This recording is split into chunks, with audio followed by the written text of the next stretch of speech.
again, everyone. Welcome back to another episode of Final Fantasy Brave Exvius. My name is Mars, and today we're going to do the complete guide for Prishe. But before I get to that, I wanted to announce I will be live streaming again on Friday. This Friday at 7 o'clock Pacific, we're going to be doing a live stream for the new Type 0 banner. I do plan on doing some polls, and there are whispers on the wind of a poll battle with Burn Phoenix. So, if you want to come join us, have some fun, 7 p.m. Pacific, we're going to be doing some Type 0 polls. We're going to have some fun. We're going to play with some of the new content, whatever's available at the time, and it'll be a hoot. So, I will see you there on Friday. There's a link in the description to follow if you want to be notified when I go live. Alright, so talking about Prishe, I understand that for most people, Prishe is the type of unit who is not the most favored in the game. Because it's true, she does have a number of drawbacks that make her more cumbersome to use than most units in the game. However, Prishe does offer a sort of delayed gratification sort of style to her gameplay, which makes her very nice for people who, I don't know, I guess want to play the game a little bit differently. She doesn't necessarily offer anything more than other physical chainers. She doesn't necessarily outperform them, but she does have unique things in her kit that make her a lot of fun to use. So the cooldown skill that I just used is called Eye of Altana, and this is a unique skill because it reduces attack and defense for all enemies, I believe by 50%, or maybe it's 60. Boosts attack and defense for all allies by 120% and enables Tornado Kick, Will to Live, and Azurian Fists for the following turn. So the important thing to remember about Prishe, if you're not familiar with her rotation, is that she has a couple of turns of ramp up before she can do her most powerful abilities. She can either do a support line of abilities through Will to Live, or she can do damage through Tornado Plus.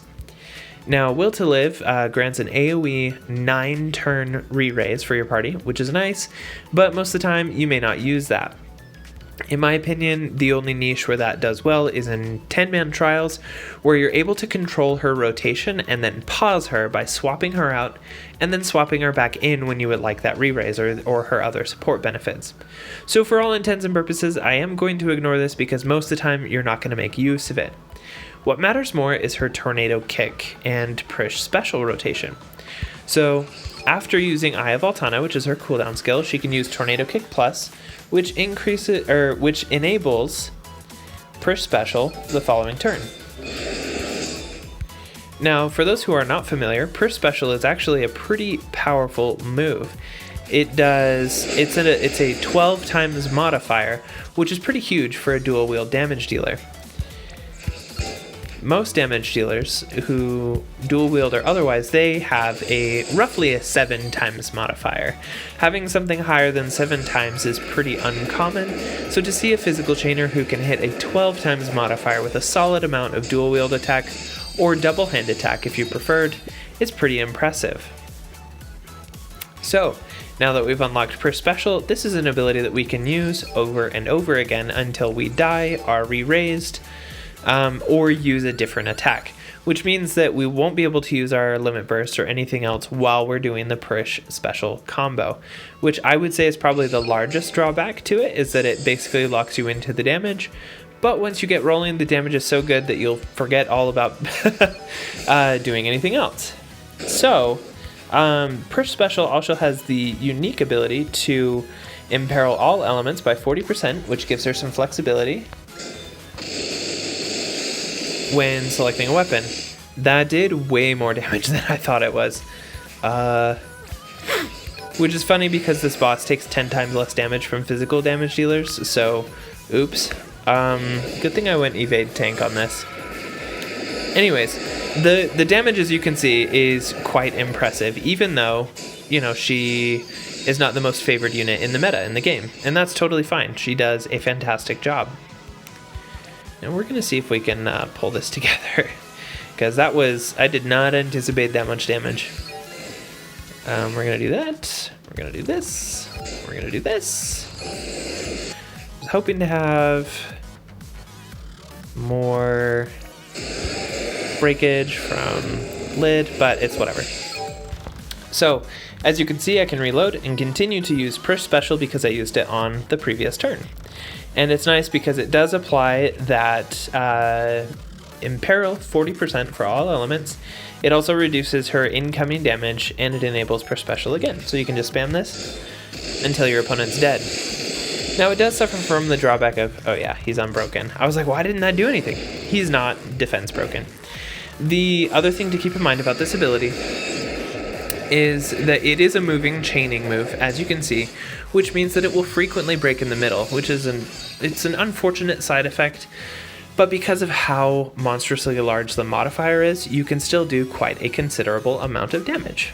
So, I have them equipped with Dark Fists, Lila's TMR, so that's why Lilith is here. It's so that she can provide Dark Imperils, like so. And then Lit for breaks, and then I don't know if we need to buff. No, we're good. We're good. So, yeah, that's per special. If you need some burst damage, you can also elect to use Auroral Uppercut, which is a very strong ability. It's a 20 times damage modifier that does innate light damage to a single enemy. So as you can see, it does a really chunky amount of damage, and the boss wasn't even imperiled to light, so the imperil was half effect. So as you can see, Prishe does a pretty phenomenal amount of damage. I don't know if you saw my Odin video that I posted the other day, but she was also able to kill him with the assistance of a finisher, of course, through Odin's physical and magical resistance. So it is a pretty impressive amount of damage, but there are definitely drawbacks. So, looking at Prishe, her TMR is very good. It's the best non-STMR headpiece for physical damage dealers. So if you have Prishe, she's at least worth it for the Trustmaster reward for most people. Unless, of course, you have Eileen or Gilgamesh's super TMRs. If you have Prishe, you definitely want it equipped because it gives her a whole host of passives. It increases her attack by 40%, it increases damage modifiers to all of her abilities, including Prishe Special, and it upgrades her limit burst to break defense and spirit to one enemy by 74% when it's maxed out, and it can imperil all elements by 60% to that same enemy. So makes her limit burst very nice for support, very nice for doing some additional damage to a target. So her super TMR is a little bit disappointing, if I'm being honest. It is called the God Hands from FF11. It is a 171 attack fist weapon. It is one-handed, and it gives you an ability called Shijin Spiral, which is an ability that imperils a target to 4 different elements for 3 turns, I believe. So it's not bad to throw in a support unit if you want somebody who can imperil those elements, but aside from that, it's not the most impressive weapon. I don't even use it that frequently because most of the time I prefer to have elements equipped to my Prishe. So as far as builds are concerned, she does gain 100% double hand, or true double hand rather, which is nice at level 120. It allows her the versatility of equipping a true double hand option if you want, but the problem is her weapon selection. As far as physical weapons are concerned, she can only equip daggers, flails, and fists, which is very limiting because we don't have any options of those that provide damage variance. And so, not really worth it in my opinion. You don't get any additional benefit. She doesn't have W cast. So in her case, I definitely recommend using dual wield. Because at level 120, she also gets 30% true dual wield, which is great. So, yeah, I personally go with dual wield builds. I like it. It seems to work better. Now, as far as how you should build your Prishe, here's a few ideas that I can throw your way. Most of the time you want to equip her with an element that works for the fight that you're going against. If you're using an external imbuer, you can also just use Aigion's Arm or other fists instead. Totally up to you. I typically go with Claws of Darkness because then I can use Lilith or Dark Knight Cecil to do some imperiling for me.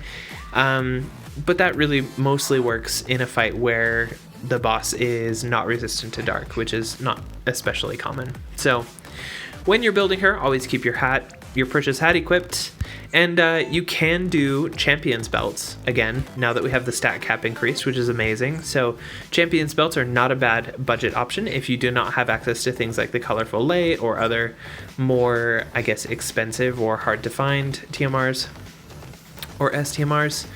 Her clothing piece, you can use any attack chest piece that you're able to equip with her, which is clothes or medium armor or robes. If you have the Crimson Slayer, which is from Yoon, that's his TMR. This is a good way to get some extra attack if you're not at the 400% cap. As far as materials go, you always want to have killers as usual. TF-29 Agent from Adam Jensen is a good pick as well, because the 30% attack from having particular weapons equipped procs off of fists, which is great, and you get the true dual wield, which is very helpful. So definitely recommend TF-29 Agent if you have it. I recommend Martial Arts Mastery, since you can get that from iGaion. And I also recommend Yang, I believe is his name, Monk's Enlightenment. This is a 40% attack, 20% defense with fists. Also works. Now, as far as what weapon you should choose, I think Bowie Knife is one of the best weapons that you can have for her, because you can pump it up with some attack stats through Item World, and it gives her the benefit of dual wield without taking away a dual wield item slot. Because otherwise I would have to do like this Prishe and add something like Genji Glove for dual wield, since she doesn't have it innately. So I certainly recommend Bowie Knife in most cases. Use that for nice and budget dual wield builds. You can use any fist that you like. The most common elements, or I would say the best elements, would be Dark if you have Lila's TMR, or Wind is going to be the most common one, because you can get Kaiser Knuckles from, what's her name? Xiao. So I definitely prefer to use Wind or Dark because they are the best options for her. They are the highest attack fists with an element. You can also opt for an external imbuer like Ignis. And as far as synergies go, I think there are definitely some units that go very well with Prishe. Certainly anybody who can imperil greater than what her Prishe special imperils are good choices. So Lilith can do 60% single target with hers. You could use units like Dark Knight Cecil or Dark Fina for dark imperils. You can also use Barbaricia as an imperiler and finisher for wind damage. Or you could use Lauren, who her limit burst imperils wind by, I believe, 79 or 76%, something like that, and she can supply breaks at the same time. So which units you synergize with Prishe is totally up to you. I will just say that in general, Prishe performs best in a team that's built to kind of help lift up her drawbacks. And her drawbacks are quite severe. I think that the biggest drawback and the main reason why people don't really care for Prishe is because she doesn't have any chaining partners aside from a duplicate. Prishe special is only usable by Prishe. Nobody has any other ability that chains in the same family. So that means you have to either have 2 7-star Prishes for yourself, or you could theoretically do, 2 6-star or a 7-star and a 6-star or whatever. But basically you need to have 2 Prishes in the team for yourself, which is difficult for most people to accomplish. Or you would have to go to the subreddit or like my Discord or somebody else's Discord and start petitioning around for people who can supply a Prishe for you, which is going to be a lot of work. So understandably, most people don't care to use her for that reason alone. Beyond that, her moving chain frequently breaks in the middle, especially on bosses with smaller hitboxes. What this means is that you are not able to get the full chaining benefit of an unbroken chain from beginning to end. Your chain modifier resets when it breaks in the middle, and it reduces her damage potential compared to other damage dealers on a similar level. Additionally, gearing her is tricky. I think we saw that when we looked in there. Being able to equip only daggers, flails, fists, and then magic weapons, staves and rods, it makes it very difficult to gear her in a way that is flexible for other people in your party. So for example, if I start farming things like champions belts to supplement my Prishe, they may not be very useful for other units on my team. They might benefit somebody like dual wield Eileen or dual wield Sephiroth, but most units aren't going to benefit from items like champions belts or the Claws of Darkness or things like that. So it does cause a bit of a conundrum with gearing. It causes an issue with finding chain partners. Definitely, those are her drawbacks. However, I will say, if you can make it work, as you saw with the Iron Giant, she can do a pretty blistering amount of damage, and it is a lot of fun to use. I personally love monk units. I played, still play Final Fantasy XIV, and one of the classes that I played for a long time was monk, and monks are a lot of fun. I love the way that they play, I love the way that they feel, and Prishe kind of is a nice callback to that for me. So I plan on using her wherever she fits well for the fights, and I'm just going to enjoy that. But for other people, it may not be the most sensible option. Now, in addition to that, I think it is worth noting that her limit burst is very nice for inflicting burst damage, because it does roll in a very high defense and spirit break, in addition with a 60% imperil to a single target. So if you wanted to use someone like her for one-turn kill setups, she's definitely good at it, especially because her limit burst only requires 22 crystals to fill. So she makes for a great one-turn kill unit if you have her limit burst leveled or upgraded already for whatever reason. I think that the main drawback to it, however, being that it resets your Prishe special combo, is a pretty big drawback. Because let's say, for example, you do use her limit burst, it applies an imperil, and it decreases defense and spirit for 3 turns. And so the following turn she could use Eye of Altana, the following turn she could use Tornado Kick Plus, and then finally on the 3rd turn she would be able to do damage again, which means that she personally would only benefit from it for a single turn. Now, if you do decide to build her as a support unit, which is also very viable because she can equip staves and things like that, you can build her as a healer, support, re-raiser sort of combo plate, because her kit does include some, albeit power crept breaks and things like that. She can provide a little bit of support to the party. I think that the ability to equip things like Holy Wand and get her spirit super high do give her some viability as an off-healer support unit, so you definitely can use her in that regard, and then use her Limit Burst as a support ability to increase your party's damage. Like, I think you could definitely use a support Prishe against units like Odin, rather, because Odin, for example, is defense and spirit breakable, but not attack and magic.